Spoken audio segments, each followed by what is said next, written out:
belajar itu kan sebenarnya kalau kita teliti kembali itu memang penelitian saya ya, bagaimana sesungguhnya manusia itu belajar. Nah, kata belajar itu mungkin kalau secara sekarang nih Mbak Eli itu maksudnya belajar tuh belajar di sekolah ya. Iya, Lihat ada buku terus ada itu. Sepanjang waktu tuh. Ya, itu juga. Ini pelajar yang memang ya ada yang disebut kutu buku lah, banyak belajar aja kehidupan, fokusnya banyak belajar aja gitu. Banyak belajar. Tetapi kalau sebenarnya kita dalami, belajar itu bukan hanya terjadi di sekolah. Bukan akademis. Bukan akademis. Akademis itu sebenarnya penting, tapi kembali lagi sebenarnya saya tidak terlalu suka kepada pembagian akademis dan akademis. Karena begini, akademis itu sebenarnya apa? Akademis itu adalah informasi yang diberikan kembali, apakah sungguh kita pikirkan dan kita kelola sehingga itu bisa menjadi informasi-informasi baru ataupun informasi yang berguna buat kita untuk kita melihat antara informasi ini sebenarnya hubungannya dengan informasi lain itu apa. Itu kan yang namanya belajar.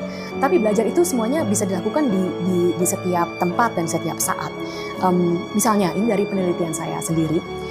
Penelitian saya menanyakan waktu kita kecil, hampir sekitar 70% dari waktu kita kalau dibebaskan itu kita pakai untuk bermain. Dan yang menariknya, inilah comparative study. Kalau kita meneliti hewan itu juga banyak bermain. Nah, biasanya kalau kita pikirkan bermain itu bermain ya.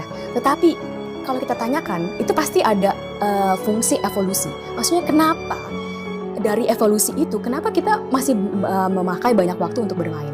Ternyata waktu saya dan tim saya meneliti, bermain itu sungguh-sungguh bisa membuahkan hasil pembelajaran.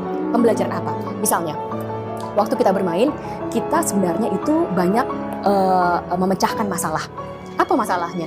Misalnya, lagi main, ayunannya cuma satu. Nah, tapi ini anaknya ada 5 yang mau ini. Gimana memecahkan masalahnya?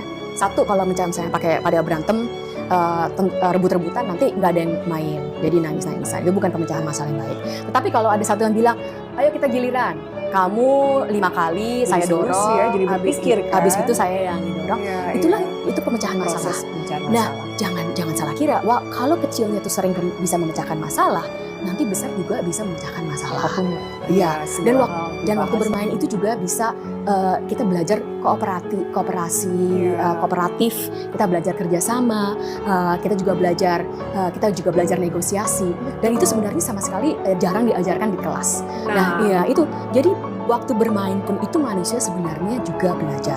Nah, jadi kembali lagi kepada bagaimana kita bisa melihat kesempatan di setiap saat, di setiap waktu untuk kita bisa mendorong pembelajaran itu. Dan mungkin ini ayah dan ibu saya memang sangat berjasa terhadap saya.